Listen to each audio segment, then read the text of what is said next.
Malam itu langit tampak gelap, diselimuti awan pekat yang menutup bulan sepenuhnya. Jam menunjukkan pukul 10:15 ketika Darto, seorang tukang ojek pangkalan di pinggiran desa Kalipasir, baru saja menyalakan motornya. Ia hendak pulang ke rumah setelah seharian mangkal karena hari itu sepi penumpang.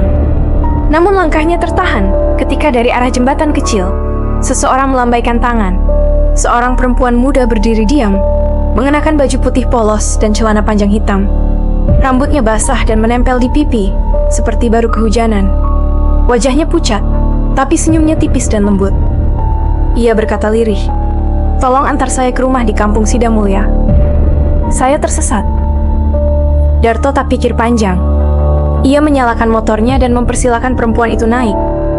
Saat perempuan itu duduk di jok belakang, Darto merasakan sesuatu yang aneh. Jok motornya seperti tenggelam lebih dalam dari biasanya, tapi ia mengabaikannya. Ia hanya ingin cepat sampai dan pulang. Perjalanan pun dimulai. Jalan menuju Sidamulya harus melewati jalan setapak yang cukup sempit, melewati sawah dan kebun jati. Di tengah-tengah perjalanan, angin tiba-tiba berembus kencang. Hawa terasa dingin dan menusuk.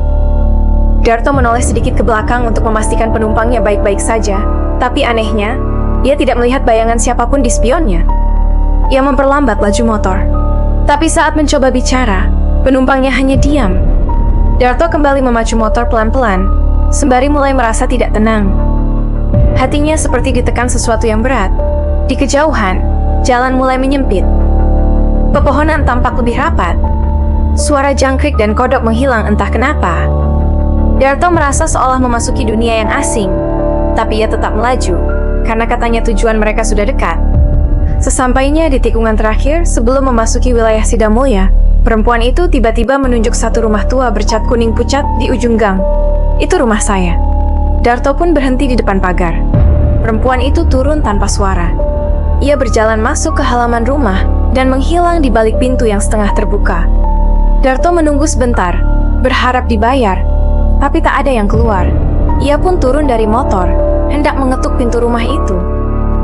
Saat itulah, sesuatu yang tidak bisa ia lupakan seumur hidupnya terjadi. Darto berdiri ragu di depan rumah tua itu. Lampu terasnya padam, dan suasana di sekeliling begitu sunyi. Hanya terdengar suara dedaunan yang bergesekan pelan. Ia melangkah pelan ke arah pintu yang sedikit terbuka tadi, lalu mengetuk dengan sopan. "Permisi, Bu. Tadi saya mengantar anak perempuan ke sini." Tak ada jawaban. Ia mengetuk lagi lebih keras. Masih sunyi. Setelah menunggu cukup lama, akhirnya pintu terbuka sedikit lebih lebar, dan seorang wanita paruh baya muncul dari balik pintu. Wajahnya tampak letih dan matanya sembab seperti habis menangis. Darto langsung bicara. "Saya tadi mengantar anak ibu. Katanya rumahnya di sini." Wanita itu terlihat bingung, lalu berkata dengan suara pelan, "Anak saya?" Ia lalu meminta Darto menjelaskan lebih rinci. Darto pun menceritakan tentang perempuan muda yang tadi naik ojek bersamanya. Ia menjelaskan pakaian yang dikenakan, suaranya yang pelan, dan arah rumah yang ditunjukkan. Mendengar itu, wanita itu terlihat gemetar. Tangannya menutup mulut, dan ia perlahan mengundang Darto masuk ke dalam rumah. Ia mengambil sebuah foto dari meja tamu, lalu menunjukkannya. "Apakah ini dia?" Darto mengangguk tanpa ragu. "Iya, Bu, ini dia. Barusan saya antar ke sini." Wanita itu terjatuh di kursi. Matanya mulai berlinang air mata. "Mas, anak saya sudah meninggal tadi pagi. Kecelakaan tunggal di Jalan Cendrawasih." Darto terpaku, tak bisa berkata-kata. Jantungnya berdegup kencang, dan seluruh bulu kuduknya berdiri. Tubuhnya terasa dingin. Ia mencoba mencerna apa yang barusan ia alami. Kalau benar, siapa yang tadi ia antar? Seketika itu juga, suara pintu di belakang mereka tertutup sendiri dengan keras. Angin dingin berembus ke dalam ruang tamu. Lampu gantung berkedip sesaat. Darto berdiri gemetar. Wanita itu hanya memejamkan mata dan berdoa dalam hati. Tiba-tiba terdengar suara langkah pelan dari lorong menuju kamar belakang. Darto ingin lari, tapi tubuhnya membeku di tempat. Wanita itu berdiri dan berkata lirih, kalau benar dia pulang naik ojek, mungkin dia hanya ingin pamit terakhir kalinya. Setelah mendengar penjelasan dari ibu tersebut, Darto pamit pulang. Langkahnya berat, pikirannya kacau. Di luar rumah, malam terasa lebih dingin dari sebelumnya. Ia berjalan perlahan ke arah motornya yang terparkir di pinggir jalan. Begitu sampai, Darto melihat sesuatu yang membuat darahnya seperti berhenti mengalir. Jok belakang motornya basah kuyup. Tapi bukan karena hujan. Ada bekas seperti genangan air bercampur lumpur dan kelopak bunga melati berserakan di atasnya. Tangannya gemetar saat menyentuh jok itu. Bau harum khas bunga kematian begitu menyengat. Ia teringat sesuatu. Ketika perempuan itu pertama kali naik, ia merasa jok motornya tenggelam lebih dalam. Saat itu ia tak berpikir macam-macam. Tapi sekarang, semua terasa masuk akal dan sekaligus mengerikan.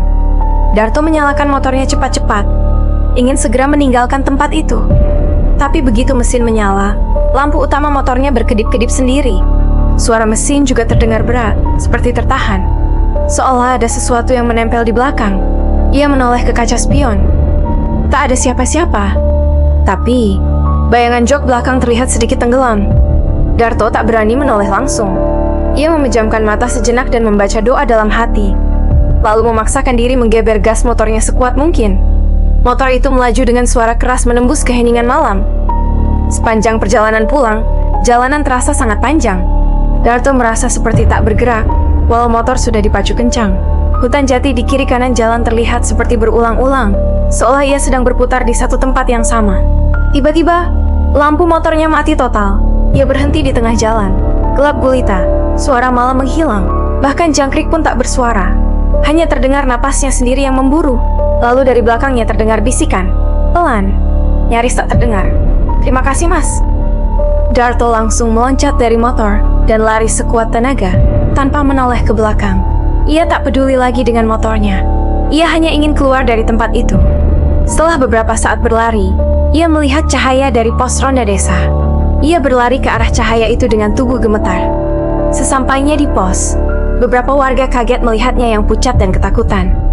Dengan nafas tersengal, Darto menceritakan semuanya. Warga hanya saling berpandangan tanpa kata. Salah satu dari mereka lalu berkata pelan, "Kamu baru saja masuk ke jalur arwah. Kadang mereka memang suka pulang dengan cara mereka sendiri." Darto duduk di bangku bambu pos ronda sambil menunduk. Napasnya mulai teratur, tapi tubuhnya masih gemetar. Di hadapannya, Pak Naryo, penjaga malam desa, menyulut rokok dan menatapnya dalam diam. Beberapa warga lain ikut berkumpul. Mereka mendengarkan dengan wajah serius saat Darto menceritakan ulang pengalamannya dari awal, mulai dari saat menjemput penumpang, hingga suara bisikan yang terdengar saat lampu motornya mati. Setelah selesai bercerita, Pak Naryo membuka suara. Masih banyak orang luar yang belum tahu. Jalur menuju Sidamulya memang dikenal sebagai jalur arwah. Banyak yang sudah mengalaminya, tapi kebanyakan memilih diam. Darto menatap Pak Naryo dengan bingung. Jalur arwah? Maksudnya? Pak Naryo mengangguk pelan. Ia menunjuk ke arah jalan tempat Darto barusan datang. Jalan itu dulunya adalah jalur lama yang sering digunakan warga. Tapi sejak banyak kecelakaan dan kejadian aneh, jalan itu dihindari, terutama malam hari. Ada yang bilang, arwah-arwah yang meninggal mendadak di sekitar situ belum sepenuhnya pergi. Mereka kadang muncul, mencari sesuatu, atau ingin pulang. Warga lain menambahkan cerita, ada yang pernah mendengar suara motor lewat tanpa pengendara. Ada pula yang mengaku melihat sosok perempuan berdiri di tengah jalan lalu menghilang. Darto hanya diam. Dadanya sesak, pikirannya kalut. Ia masih belum percaya apa yang baru saja ia alami. Tapi semuanya terasa terlalu nyata untuk dianggap mimpi. Dan kini, warga satu desa menguatkan bahwa apa yang ia alami bukan hal asing di daerah itu. Pak Naryo kembali bicara, suaranya pelan dan berat.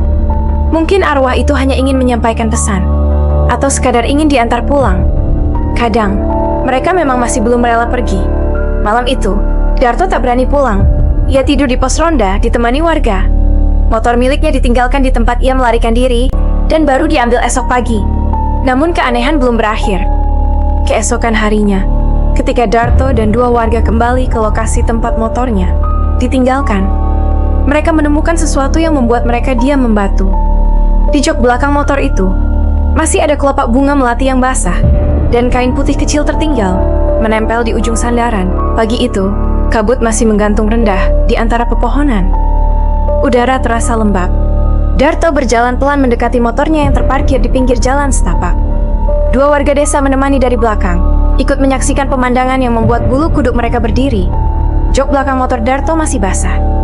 Namun kini jelas terlihat jejak kelopak bunga melati menyebar rapi, seolah ditaburkan dengan sengaja. Di ujung jok menempel kain putih kecil dengan motif bordir halus. Tidak kotor, tidak sobek, masih bersih seperti baru, namun berbau kemenyan yang tipis. Salah satu warga yang ikut Pak Gun langsung mengenali benda itu. Ini kain kafan, Mas. Tapi bagian ini biasanya ditaruh di kepala jenazah perempuan. Darto terpaku. Tenggorokannya kering. Ia tak tahu harus bereaksi seperti apa. Motor itu masih utuh, namun terasa seperti sudah disentuh oleh sesuatu dari alam lain. Ia mengangkat kain itu pelan, lalu memasukkannya ke dalam kantong plastik tanpa banyak bicara. Warga menyarankan agar kain itu dikembalikan ke makam si perempuan, agar arwahnya tenang. Maka, setelah mendapat petunjuk dari ibu si almarhumah, Darto dan beberapa warga pergi ke pemakaman di ujung desa. Tempat korban kecelakaan itu dimakamkan sehari sebelumnya.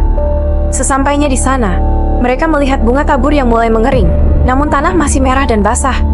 Darto meletakkan kain itu perlahan di atas pusara, bersama kelopak melati yang semalam ada di motornya. Ia menunduk lama, tak berkata apa-apa. Tak lama setelah itu, angin tiba-tiba bertiup pelan, membawa aroma wangi samar dari bunga dan tanah basah. Daun-daun pohon bergerak perlahan, seperti menyapa. Darto merasa dadanya lebih ringan. Tidak ada bisikan, tidak ada rasa takut. Hanya hening dan damai. Malam harinya, ia kembali ke rumah dengan perasaan berbeda. Tidak lagi dihantui bayangan sosok perempuan itu. Ia tidur lebih nyenyak dari malam-malam sebelumnya. Dan sejak saat itu, tak ada lagi penumpang misterius yang menghampirinya. Namun ada satu hal yang selalu ia ingat. Sejak kejadian itu, setiap malam Jumat Kliwon, ia sering mendengar suara motor melewati jalan menuju Sidamulya. Suaranya jelas, melaju pelan, lalu menghilang di ujung jalan. Tapi ketika ia intip dari jendela, tidak ada siapapun di sana. Hanya suara motor dan aroma melati yang mengambang di udara.